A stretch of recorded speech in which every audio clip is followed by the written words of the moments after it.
Hello, WiCCD members. My name is Maya Shukairy, and I am WiCCD's Education Committee Director. I'm happy to introduce our series, Finding Your Niche. In this series, we will interview female criminal defense lawyers who practice in a specific area within criminal law. The goal of our series is to highlight the work and accomplishments of female criminal defense lawyers, but it is also a way for us to introduce you to specialty areas within criminal law. We hope we can help you find your niche. Enjoy the series. Hello, everyone. Thank you for joining us for our first episode of our series, Finding Your Niche. And my first guest today is none other than Anita Szigeti. How are you, Anita? Hi, Maya. Thank you for having me on. I'm doing great. This is going to be a wonderful series. I'm honored to be the first guest. Well, thank you for being here with us today. So, Anita, this whole series is about finding your niche. So I'm going to start by asking you, what is your niche? My niche is mental health law. And lately, we've taken to calling it mental health justice litigation, which I just think is a kind of interesting way to describe it. So I'm a mental health justice litigator. Okay. So can you tell us then briefly, what do you do as a mental health litigator? Basically, we work on files that have mental health issues at the center of them. So pretty well anything where someone has a serious mental health issue or a diagnosis of a serious mental disorder, we can break it down into a number of things. Much of the litigation we do happens before administrative tribunals. So on the civil side, we have civil commitment, treatment, incapacity, loss of the right to manage your property. And on the criminal side, we largely have fitness and NCR, or not criminally responsible. We do some other things as well, wherever mental health is an issue. All right. And how long have you been doing mental health law? I don't want to answer those questions because then you'll know how really old I am. But I would say I started practicing in the mental health area exclusively in 1995. By that time, I had been a lawyer for 3 years. I was called to the Ontario Bar in 1992. So I did some other stuff. In my defense, I was the youngest person in my law school class. So I just put that out there. Not quite as old as you might think, but so how long is it now? So 27 years of my 30 years at the bar, I've been doing mental health law. Nice. So you know all about this area of the law. So we're happy that you're with us for this today. Now, tell us, Anita, how did you get into this area of practice? Well, and actually, did you find this niche or did it find you? It found me. It's a funny thing, I had no real idea that you could practice mental health law. One big reason for that, I think, is when I fell into it, there was not really a mental health area of law that you could practice. There were some people doing great work before me, but nobody had a practice exclusively devoted to this area of law. I fell into it after trying a lot of different things. Believe it or not, I was doing real estate closings and contested family law litigation and custody and property battles and defamation lawsuits. And I hated all of it. And then one day, a friend of mine worked as a patient advocate at what is now CAMH. It used to be the Queen Street Lunatic Asylum, actually. One time, that's what it was called. 199 or 999 Queen Street down here. And he was a patient advocate there, as a friend of mine from law school, and he just asked me, come and do one of these hearings. They hold these hearings at the hospital. And I thought, why do they have hearings there? And I resisted, but I went and I did my first hearing. It was actually a consent and capacity board hearing. So someone was detained, civilly committed there. And I just loved doing that hearing. And I never wanted to do anything else. Now, although I fell into it, after I fell into it, it did make sense to me. It continues to make sense to me why I would be interested in this area of law. I had some medical background in my family, in my own studies. I had studied psychiatry and the law at school. I had worked at a distress center as a counselor, doing overnight shifts, answering phone calls when people felt suicidal and unwell. I had all kinds of background that would logically have led me here, but it didn't even occur to me consciously. So, combination of things, but I would say it found me. But would you say that you had an interest in this area before knowing about it or getting into it? Was there that kind of attraction to it unconsciously, maybe? Absolutely. Absolutely. I mean, I had an intention of going to medical school, and at some point I had an intention of becoming a psychiatrist. And then, I got pretty sick. I was in the hospital a lot, and I thought, I'm not going back into a hospital. And of course, all that I do now is go into hospitals and see clients. I definitely had an interest. I just didn't know that you could do this for a living. And, you barely can, but I've managed for 27 years. And would you say, Anita, that you are maybe one of the founding people of this area of practice? I was giving that some thought the other day, and I can't lay claim to that. There was a woman named Carla McKeag before me, and she's now died, sadly. But I considered her a mentor. I would say that she was the pioneer in this area of law in Ontario. She, together with Justice Anne Malloy, who's just retired from the Superior Court of Justice. Justice Malloy, when she was a lawyer, and Carla McKeag did some really pioneering work in this area. But I would say, in fairness, I think I've had some hand in kind of popularizing it, and I'm out there talking about it a lot and encouraging new lawyers and young lawyers not to be afraid to represent clients with serious mental health issues. So I think through a number of avenues, I've maybe marketed the area. And I also think perhaps that I've shown people that you can be in private practice and do this work with a lot of support, from Legal Aid Ontario, who's chosen to fund this work. But previously, Carla and Justice Malloy, a lot of this stuff was done through ARCH, Advocacy Resources Center for Handicap, and legal aid clinics. So I think maybe bringing it into the private practice was something that I've added to the conversation. Well, I definitely know about this area of the law because of you. So for me, you're associated to this area. So thank you for the work you're doing in this area.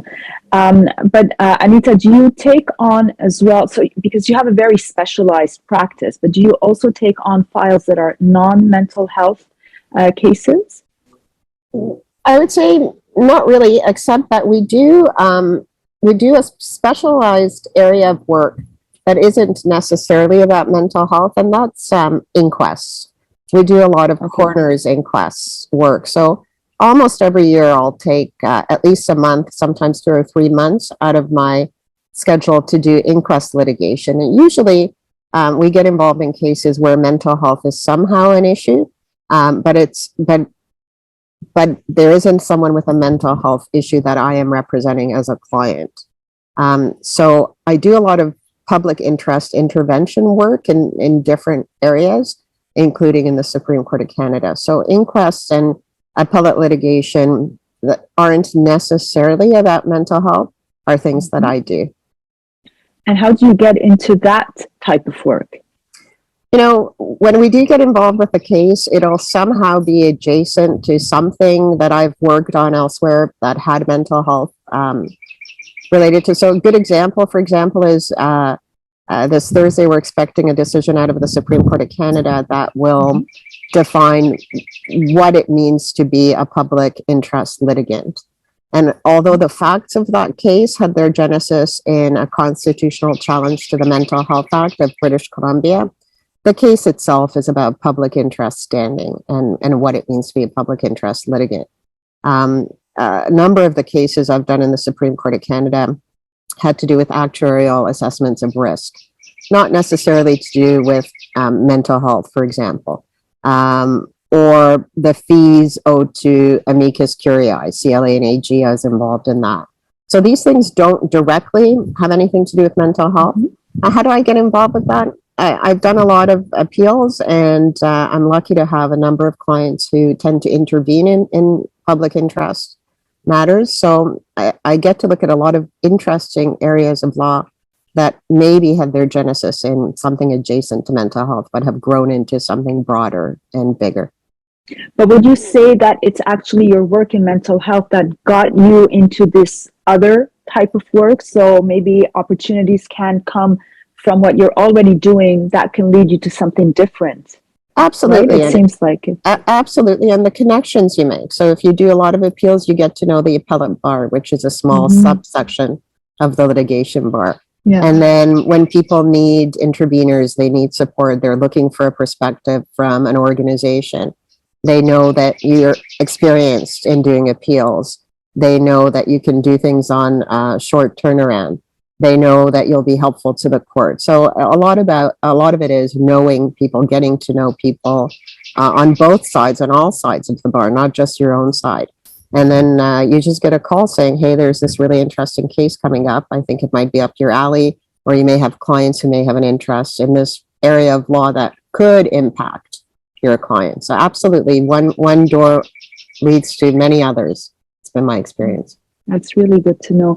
And I also wanted to ask you, Anita, because so it seems like you have very specialized areas that you practice in. So how do you handle this? Like, how do you practice in these different areas? How do you manage your practice? My area of specialty is, as you say, very specialized, and I like that. So everybody will have their own preference. Some people get bored very easily focusing on one thing, and they want to do a lot of different things. I've never been that comfortable with that because for me personally, I want to know everything about the area of work in which I work. So I don't want to be a Jill of all trades. I want to be, the biggest fish I could be in the tiniest pond, like just, someone who knows everything about one tiny thing.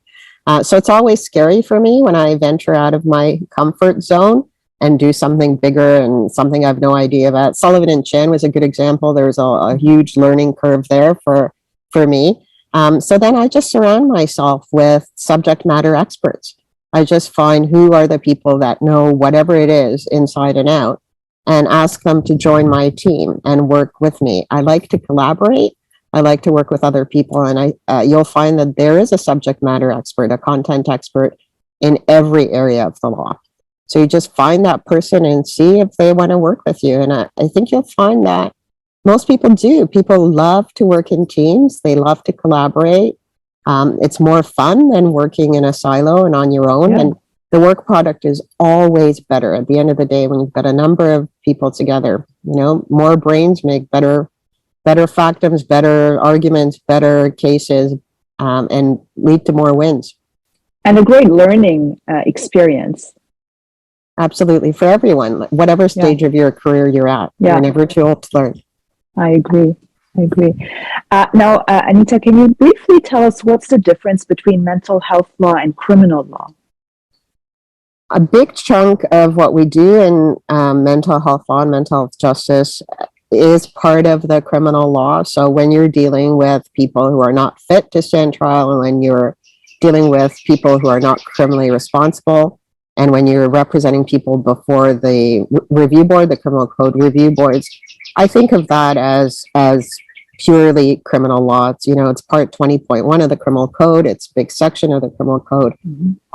But people with mental health issues come into contact with the law in many different areas, most of which is administrative law, as I say, in civil commitment, human rights tribunals, landlord and tenant proceedings, social assistance and income maintenance issues. So people with mental health issues encounter all kinds of difficulties when they come into contact with the justice system. So if your mandate is to assist people who have serious mental health issues, it goes broader than criminal law. But other than that, when you're within the criminal code, it is criminal law. You're up against the state, you're up against the Crown. In addition to that, you're often up against detaining psychiatric hospitals. So it's the same thing. You're there to make sure other people prove what they need to prove in order to restrict your client's liberty. And I don't see it as different. Okay. Now, I wanted to ask you, Anita, some people may view this practice area, mental health law, as a bit emotionally challenging or draining. Has that been your experience? I guess reflecting on my 30 years, if I were just asked to sum it up as one word, I would say that I've had a ton of fun, actually, and that it's a true privilege to be the lawyer representing vulnerable persons. So I would say that it's been an honor, it's been a privilege, it's been really interesting, and really just a ton of fun. But it for some people, it can be extremely emotionally draining. I think it's much more the case when you're a newer lawyer and you're a younger lawyer. I think you have a tendency, and I did as well earlier on in my career, to take the client's challenges on as your own and try to solve whatever barriers they're facing and discrimination they're facing, and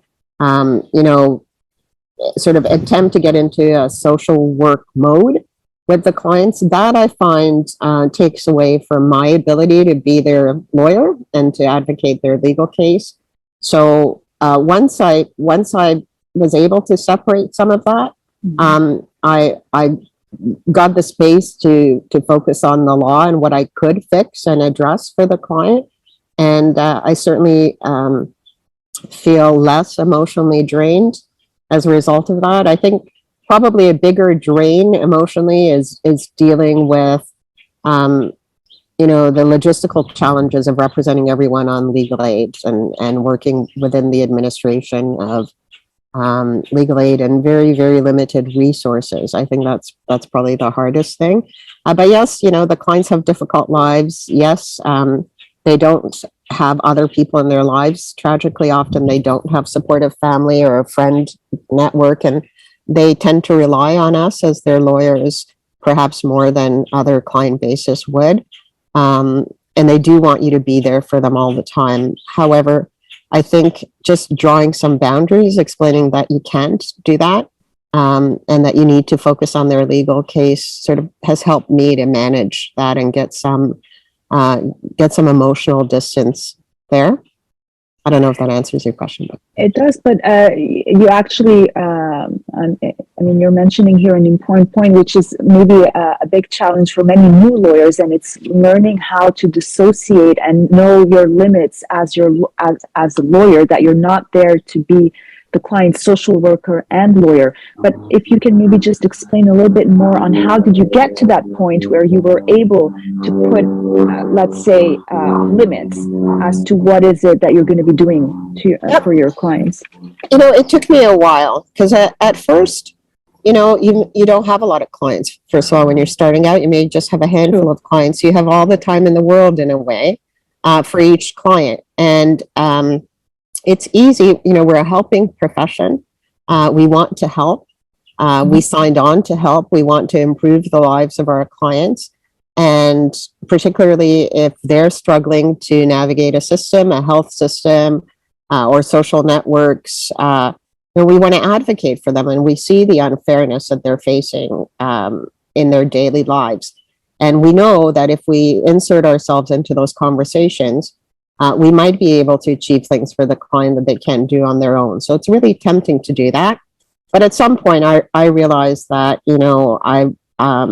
I was stressed and I wasn't eating well or sleeping well. And the client's issues were running around in my head, wasn't focused on my own health issues or my own personal issues, but I was thinking about what these clients are going through and constantly worrying about how I'm going to resolve all these things. And I realized I didn't have space to focus on what I could in the immediate moment address. So someone told me, this was really helpful to me, and I've passed this on throughout the years to lawyers I've mentored. It's really helped me. At some point, someone just said to me, if you're stressed, if you're procrastinating, if you're feeling overwhelmed, and you've got to lay down some boundaries, just take the emotion out of it. Those are really simple little words. You just take a big breath, you take the emotion out of it, and you just address head on what's happening. And so I've learned to just say to clients, we continue all day, every day to get requests to, get involved in family dynamics, to get involved in things that are outside of our scope of expertise, to get involved in family law issues that the clients are facing. So I've just learned to take the emotion out of it and say to those clients, this is not what I do. You've hired me to get you this result at this court or at this tribunal level, and I will do everything I can for you to get that result. But we are not equipped to handle these other issues and direct them to other supports. Great advice. Now, my last question for you, Anita, is for someone who's watching and who's maybe interested in getting into this area of practice of mental health law, what advice would you give them on how to get into this practice area? I think the good news is that this practice area now really does exist. It's quite robust. We have an organization called the Law and Mental Disorder Association, called Lambda, for example. It's got more than 200 members. So I would say get involved in the community, contact practitioners, and there's a lot of us now, and let them know you're interested in exploring this area of practice. See if you can get involved in, a conference, writing a paper, shadow the lawyer to hearings to see if it's the right thing for you. And surround yourself with community. As I said, there are organizations, including Lambda, that focus on mental health and the law.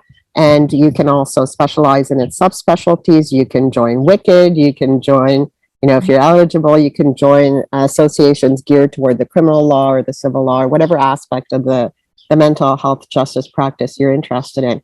So I think now that there are ample opportunities, it's a really wonderful practicing bar, very collegial, very collaborative, very supportive of one another. And that's one of the beauties of both criminal defense, I think, in many ways, and mental health justice. So I think the opportunities are there, and we welcome you and support you. So if you're interested, please join us. Great. Thank you so much, Anita, for your time and for sharing your experience and for telling us your story about how you got into mental health law. So I'm sure that this will help a lot of people. Thank you so much for your time. Thank you so much, Maya. This has been a wonderful conversation. Thank you.